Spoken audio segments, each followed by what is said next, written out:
아멘. 오늘 제25문 어제 이어서 우리 삼위일체 하나님 말씀을 좀 살펴보도록 하겠습니다. 제25문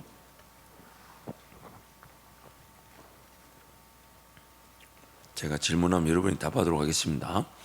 오직 한 분 하나님만 계시는데 당신은 왜 삼위 곧 성부 성자 성신을 말합니까? 왜냐하면 하나님께서 자신을 그의 말씀에서 그렇게 계시하셨기 때문입니다.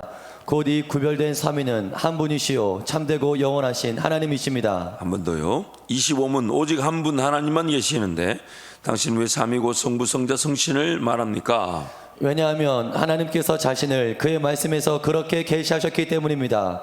곧 이 구별된 삼위는 한 분이시요 참되고 영원하신 하나님이십니다. 아멘. 그래서 우리가 어제 한 본질 근원이 되시고 어떤 것에서부터 시작하지 아니하시고 의존되지 아니하신 스스로 계신 한 본질, 그래서 성부 성자 성령은 영원부터 영원까지 한 본질의 하나님이신데, 근데 그 한 본질의 하나님이 또한 세 분으로 나타나시는데 그 세 분은 각각의 인격과 각각의 독특함을 가지신 또 세 분 하나님이시라는 겁니다. 그래서 한 분이시면서 세 분이시다. 이 너무 중요한 진리라는 것은 이 한 분이시면서 세 분이신 하나님이 아니었다면 그 창조의 그 근거가 되지 못한다는 것이죠. 즉 세 분이 영원전부터 영원까지 사랑의 관계 속에서 서로가 서로에게 영광을 주고 받으시는 온전하시고 완전하시고 완벽하신 신적 존재시라는 겁니다. 근데 그 신적 존재로서의 삼위 하나님이 그 세 분이 한 분이 되시는 그 하나됨의 그 본질적 가치를 오늘 이 사람인 우리로 맛볼 수 있도록 하기 위해서 하나님의 형상을 따라 하나님의 닮은 자들로 지음을 받게 하시고, 그리고 우리도 이제 서로 사랑하면서 하나님의 그 하나 되심을 우리도 맛볼 수 있는 기회를 가졌다는 것입니다.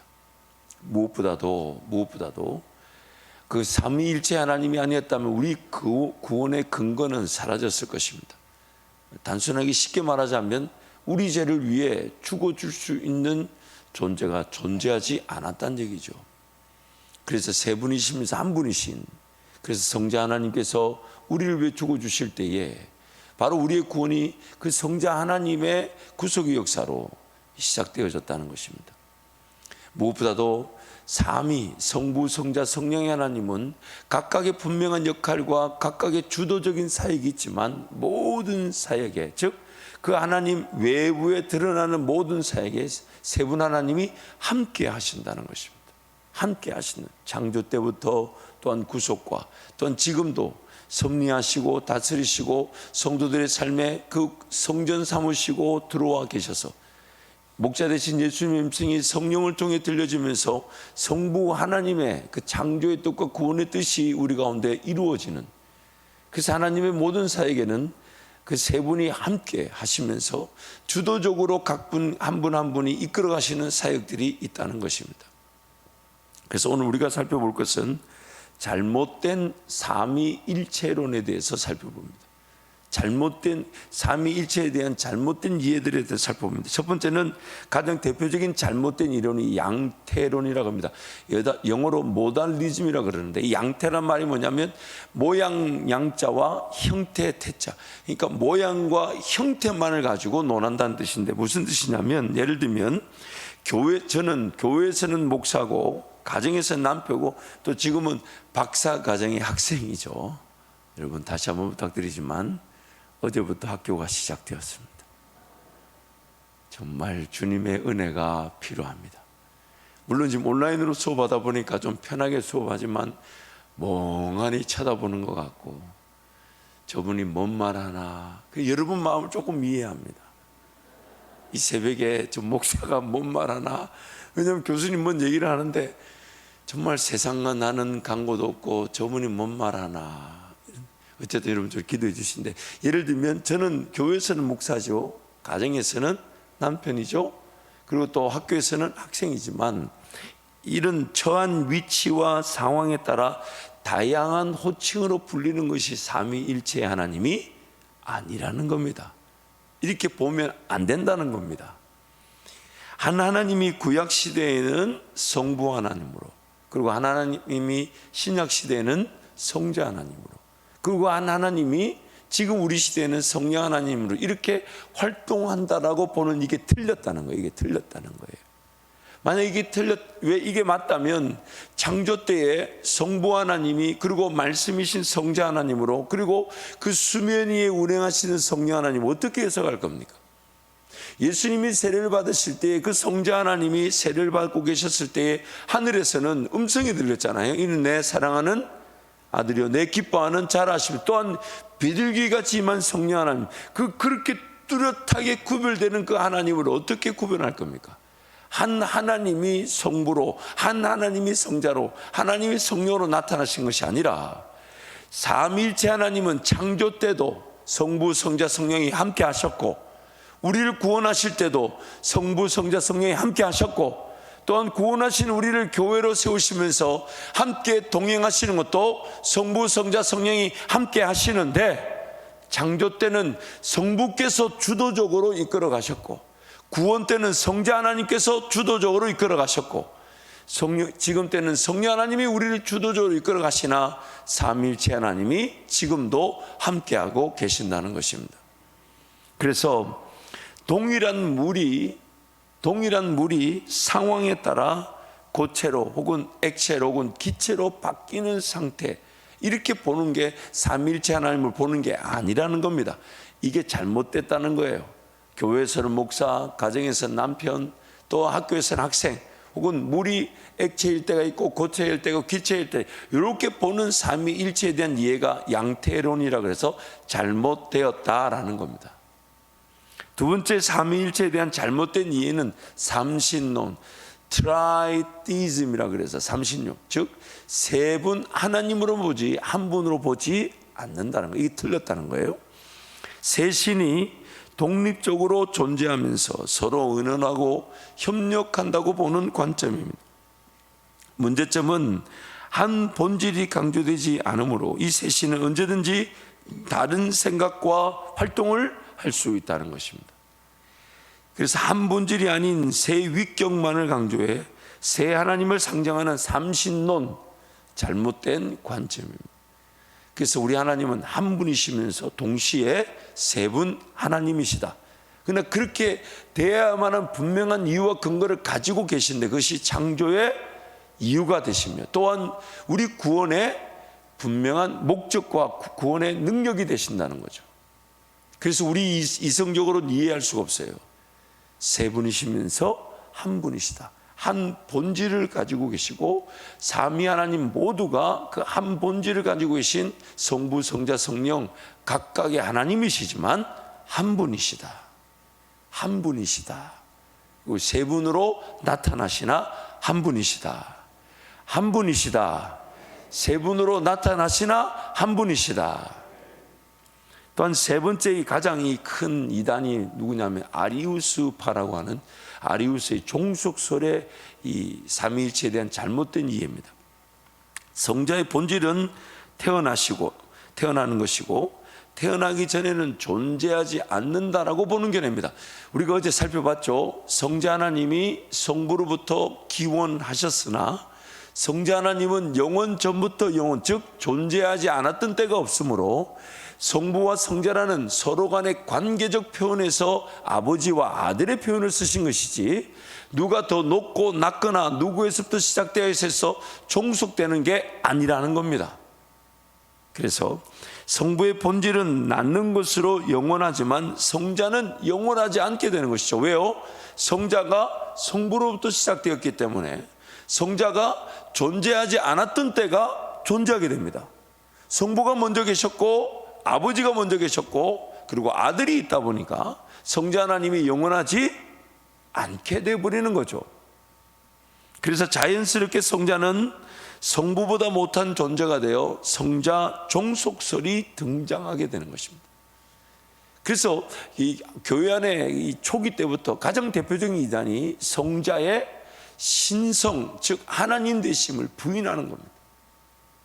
다름 아닌 이렇게 성부로부터 발출, 즉 기원되었다고 하니까. 그래서 성자 하나님도 지음을 받은 존재로 전락되게 되는 것이죠. 근데 그렇지 않다는 거예요.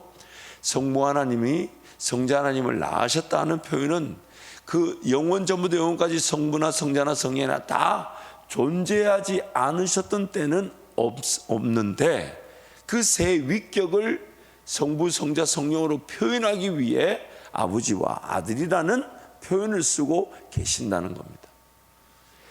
이해되지 않아도 우리 하나님은 그러하십니다. 여러분의 눈빛을 볼 때마다 저에게는 얼마나 하나님의 큰 믿음과 은혜가 필요한지 모릅니다. 저 불신과 의심을 뚫어내고 정말 하나님의 은혜가 아닐 수가 없어요. 저는 말씀을 전할 때마다 여러분의 시선을 볼 때마다 영적인 큰 대적을 느끼지만 그러나 하나님께서 은혜 가운데 목자도 붙들어 주시고 여러분도 붙들어 주시고 그리고 요한복음 13장 16절 말씀 뭐라고 그래? 지금 너희들이 이해하지 못하나 내가 이것을 말하는 것은 차후에 너희들이 깨달을 날이 있을 것이니까 미리 말해 두는 것이라고 예수님이 제자들에게 말씀하셨고 저에게 말씀하셨고 우리 성도들에게 말씀하고 계십니다. 그래서 이 말씀이 왜냐하면 성경이 말하고 있는 부분이잖아요.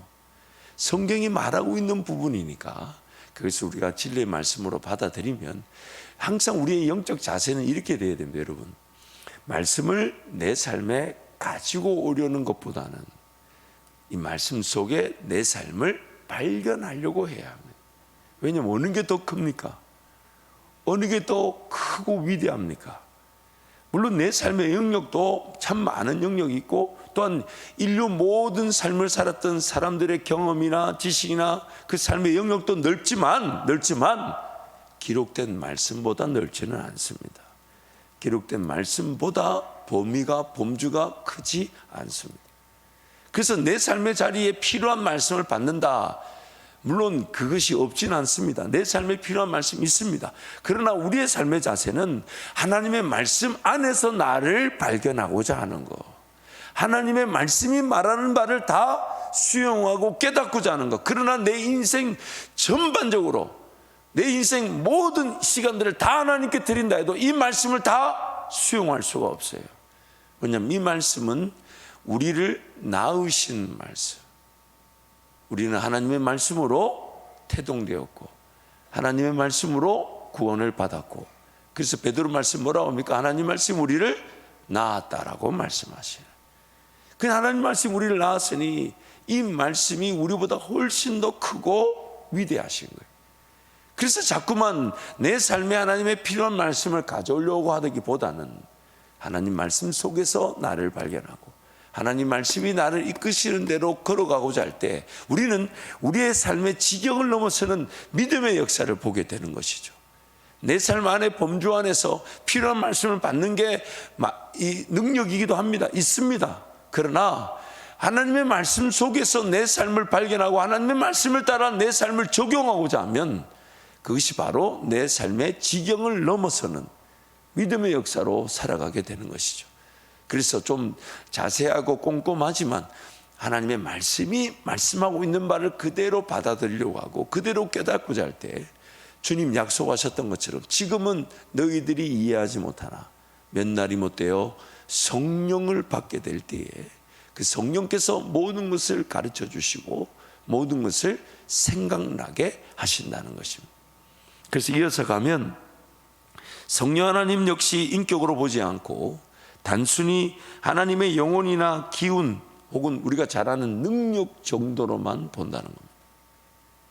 왜냐하면 성부 하나님이 계시고 그리고 성자와 성령은 성부로부터 시작되어졌으니 성자와 성령은 영원 전부터 영원까지가 아니라 어떤 태어난 시점이 있고 그 태어난 시점에서부터 피조물로 전락하게 됩니다. 그래서 성자 하나님이 우리와 똑같은 지음을 받은 존재, 성부 하나님으로부터 지음을 받은 존재, 또한 성령 하나님도 성부로부터 시작하셨기 때문에 하나의 기운이나 혹은 능력 정도로만 그렇게 잘못 이해한다는 것입니다. 오늘 이 시대도 마찬가지죠. 그래서 신학학자가 그렇게 얘기했습니다. 존 오웬이 그렇게 얘기한 것으로 기억나는데 이렇게 얘기했죠. 예수님 당시에는 성자 하나님을 하나님답게 여기지 않고 거절하였다면 지금 은혜 시대에 살아가는 교회 시대를 살아가는 지금 신약 시대 성도들은 성령 하나님을 하나님답게 모시지 않고 있다. 거절하고 있다. 성령 하나님이 하나님이셔서 우리의 모든 것을 최고의 은혜로 이끄시는, 마치 창조하셨던 그 능력을 지금도 우리 삶 가운데 실현하고 계신 분이십니다. 실현하고. 그래서 그 하나님을 의지하고 그 하나님을 바라볼 때 창조하셨던 그 능력으로 우리 삶 가운데서 역사를 베풀어 주시는 것입니다. 그래서 종속설은 오직 성부 하나님만 참된 하나님이시고 성자나 성령은 성부에 종속된 존재로 보는 것으로서 온전한 삼위일체론과는 거리가 멉니다. 잘못된 것이란 거예요. 그래서 두 번째, 하나님이 한 분이시라는 것에 대한 견고한 논증들. 무슨 말이냐면 우리 하나님은 세 분이시지만 또한 반드시 유일한 한 본질을 가지신 한 분이어야 한다는 그 분명한 이 변증, 즉 이 이론적 논증이 필요하다는 거예요. 이 내용 한번 들어보세요. 교회가 예배하는 하나님 곧 이적과 예언 등의 분명하고도 확고한 증언들을 통해서 계시되신 하나님은 오직 한 분밖에 없다. 그래서 우리가 어제 살펴봤죠. 유일하신 하나님에 대한 성경의 말씀들이 우리에게 분명히 하나님은 한 분이심을 증언하고 있습니다. 하나님 그분이 한 분이심을 우리에게 계시하셨다는 거예요. 또한 홀로 만물을 통치하시고 다스리시며 또한 최고의 권능과 위엄을 소유하신 분이라면 한 분 이상일 수가 없다는 겁니다. 지금 이 얘기를 하는 게 뭐냐면 철학적인 그 철학자들이 우리의 하나님에 대해서 한 분이시면서 세 분이시지 않았을 때 그들이 공격할 수 있는 내용들을 지금 말하고 있는 거예요. 그래서 최고로 완전하신 분은 오직 한 분이실 수밖에 없다는 겁니다. 전능한 존재는 한 분 이상 있을 수 없다. 만일 그런 존재가 여럿이 있다면 서로 방해하고 대적하여 결국 전능하지 않게 될 것이다. 만약 한 분이 아니라 세 분으로만 계신다면 그 세 분의 서로 간의 이 존재적 견제와 또한 서로 간의 다툼을 통해서 우월한 존재와 열등한 존재가 생길 수밖에 없다는 겁니다. 그게 철학적 사색이죠. 그래서 여러 신들이 존재한다고 가정하게 되면 그들 중 어느 하나도 나머지 모든 신들을 홀로 다스릴 수가 없게 되고 결국 모두가 불완전하게 되고 따라서 하나님이 아닌 것이 되거나 혹은 나머지 신들이 쓸데없는 존재들이 되어버릴 것이다. 이 철학자들이 공격하는 부분에 대한 논증입니다. 우리 하나님은 그런 철학자들의 공격에도 철저한 그 공격을 방어하고 그 철학자들의 공격을 무색하게 만들 만한 근거를 가지고 계신데 그 근거가 뭐냐면 한 분이신 하나님은 세 분으로 나타나나 한 분이시라는 겁니다. 한 분이신 하나님은 각각의 인격과 각각의 독특함과 개별성을 가지고 계신 세 분이시나 한 분이시라는 겁니다. 그 본질과 그의 스스로 존재하고 계신 그 모든 진리는 한 분이심을 말씀하고 있다는 겁니다. 무한하거나 광대무변한 존재 하나 이상일 수가 없다는 겁니다. 하나 이상이라면 그중 어느 누구도 무한할 수가 없다. 이게 철학적인 공격인데 그래서 우리 하나님은 한 분이시지만 세 분으로 나타나시면서 한 분이시라는 거예요. 제가 지금 이 한 분이시면서 세 분이라는 얘기를 제가 어제 오늘 목표가 한 50번은 해야 되겠다. 왜냐하면 보통 사람이 20번은 들어야 그걸 인지한다고 하니까요. 그만큼 중요한 진리입니다. 한 분이시면 세 분이시면 한 분이지 않으면 그 창조의 근거가 될 수 없고요. 또한 우리 구원의 능력이 될 수가 없기 때문입니다. 만물의 제1원인은 하나밖에는 없다. 하나님이 바로 그 제1원인이시다. 그래서 한 분이셔야 한다라고 철학자들이 강조하는 거죠. 최고선은 오로지 하나밖에는 없다. 최고선이 둘 이상 있다면 그 중에 어떤 것이 다른 것보다 더 위대하거나 더 열등하고 혹은 서로 동등하게 될 것이다. 여기 서로 동등하다는 말은 이 한 분이 아닌 세 분은 그런 동등한 가치를 표방해야 되지만 동등할 수 없다. 그래서 한 분이 아니면 안 된다라는 것을 말하는 거죠. 그래서 우리 하나님은 한 분이시면서 세 분이시나 세 분으로 드러나시나 그 본질과 그 가치 생각하는 바, 계획하는 바, 말하는 바, 행동하는 바, 추구하는 바, 꿈, 비전, 그 하나님이 가지고 계신 그 모든 것들은 세 분 하나님이 다 똑같다는 거예요. 어긋남이 없고 차이가 없고 다른 점이 없고 갈라짐이 없는 한 분이시라는 거예요. 그 본질이 하나라는 거예요. 본질이 하나. 참 우리 인간적인 이해로는 가늠할 수가 없으나 머지않은 그날 곧 깨닫게 됩니다. 천국 가면 환하게 보게 될 겁니다. 천국 가면 이 모든 것들이 온전하게 깨달아지게 될 겁니다. 그리고 더 기뻐하게, 이분이셨구나. 그냥 머리로만 알아왔던 그 하나님이 이런 분이시고, 물론 그 하나님은 우리 이 땅에서도 경험하게 되죠. 그 능력과 권세를 통해 이 땅에서도 그 하나님을 알아가는 거. 왜냐하면 우리는 하나님을 알아갈 수 있도록 지음을 받았고, 하나님을 알아가면 알아갈수록 그 사랑과 그 은혜에 흠뻑 젖어들게 되죠. 그리고 그 사랑과 은혜에 흠뻑 젖어들어서 내가 하나님 정말 대단하십니다. 하나님 정말 위대하십니다. 하나님 그 사랑은 정말 감미롭습니다. 정말 하나님 너무너무 놀랍습니다. 이 고백이 기도의 향으로 하나님께 제사처럼 올려지는 게 예배인 것입니다. 그래서 우리는 감사로 예배를 한다. 왜요? 감사할 수밖에 없어요. 지난날의 삶을 생각하면 날 구원하신 하나님 은혜에 감사하잖아요. 지금 이렇게 호흡을 하면서 하나님을 예배할 수 있는 거 감사하잖아요. 또 인생이 사라지면서 어떤 일을 어떻게 당할지 모르죠. 아마 매맞음과 옥외갇힘과 또한 그런 핍박과 궁핍과 곤란과 곤고와 환난 없지 않을 겁니다. 있을 것입니다. 그러나 우리는 그때도 하나님의 은혜를 맛보게 될 것입니다. 죽은 것 같으나 살아있는 자로 영광 돌리게 될 때에 하나님 제가 할 수 있는 것은 감사밖에 없군요. 에베소서 4장 말씀에 여러분 지금 우리 목자들이 지금 성경을 지금 읽어 나오고 계시는데 에베소서 말씀에 메시지 성경에 4장 말씀 보면 이런 말씀이 있죠. 우리가 고백할 수 있는 건 감사밖에 없네요. 그 감사가 바로 이 진정한 인간됨의 반응이죠. 살아계신 하나님을 느끼고 살아계신 하나님을 경험함으로써 내가 드릴 수 있는 내 입술의 말은 감사밖에 없습니다. 물론 그 과정 속에서 하나님 도와주세요, 하나님 해결해 주세요, 또 막 하나님께 불평하기도 원망하기도 하죠. 마치 하박국처럼 혹은 욥처럼 하나님이 안 살아계신 것 같고 하나님 나한테만 유독 까다롭게 하시는 것 같고 하나님 나한테만 유독 힘들게 하시는 것 같고 하나님 유독 나한테만 어렵게 하시는 것 같고 참고로 이것은 이제 더 이상 저의 고백은 아닙니다. 여러분의 고백이죠. 여러분 걸 제가 대신한 거예요. 저는 이제 그렇게 고백하지 않습니다. 절대로 안 할 겁니다.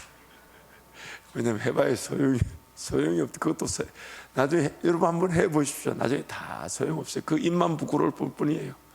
그 입만. 그래도 하나님이 긍휼과 자비로 함께 하셔서 그 원망을 하고 그 불평을 하는 중에도 용납해 주시고 긍휼히 여겨 주시고 기다려 주시고 참아 주시고 나중에 다 수치와 부끄러움일 텐데 우리는 그때도 힘드니까 나한테만 왜 이렇게 까다롭게 하시냐, 나한테만 왜 이렇게 어렵게 하시냐, 저 사람은 막 기도하면 척척척 되는데 여러분 그 사람한테 물어보세요. 척척척 됐나 안 됐나? 그 사람한테 물어보세요. 척척척 됐나 안 됐나? 그 사람도 분명히 말할 겁니다. 나도 까다로웠던 시절이 있었다. 근데 다 지나고 보면 그 하나님 은혜로 다 살아왔고요. 또 앞으로도 우리는 어떤 일을 어떻게 당할지 모르나 하나님 은혜가 영원히 우리를 떠나지 않으실 거니까 그 일을 그렇게 허용하시거나 혹은 허락하실 때가 있죠. 물론 두렵죠.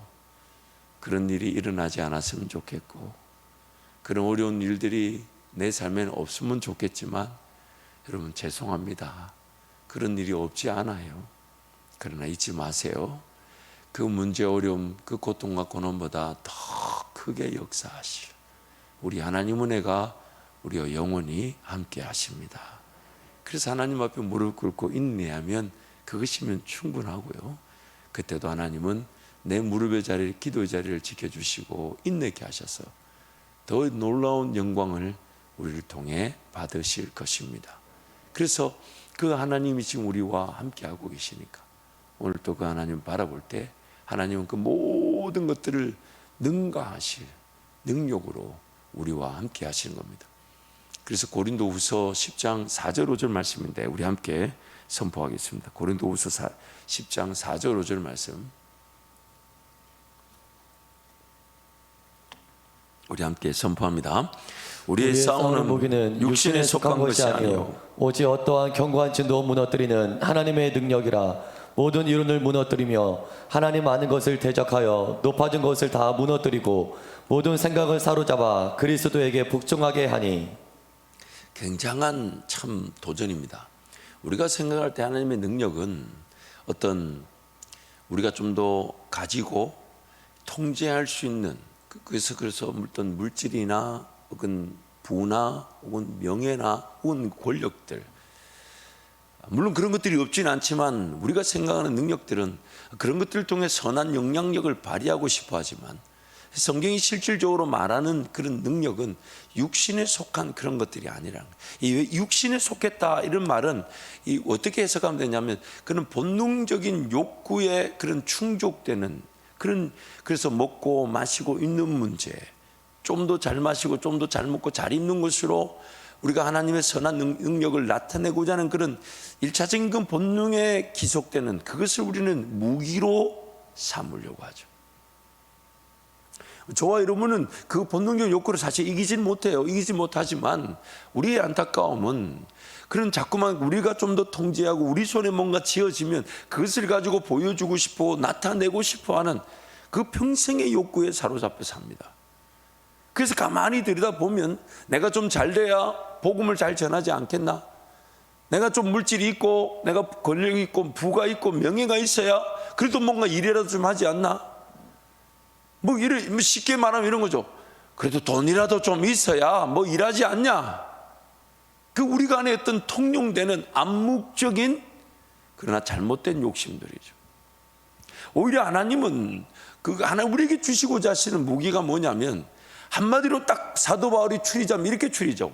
예수 그리스도를 아는 지식. 골로새서 말씀에 그 예수 그리스도 안에 모든 보화와 보배가 다 담겨져 있다고 그래요. 물론 그 보화 보배 안에는 하나님은 우리의 욕구, 우리의 그런 필요를 모르지 않고 다 채워주시죠. 먹고 마시고 입는 문제를 염려하지 마라. 하나님 나라를 구하라. 그러면 그 모든 것들 너희들이 염려하는 것도 채워지게 될 것이지만 그러나 그 일차적인 그런 관심, 그 틀을 벗어나야 된다는 겁니다.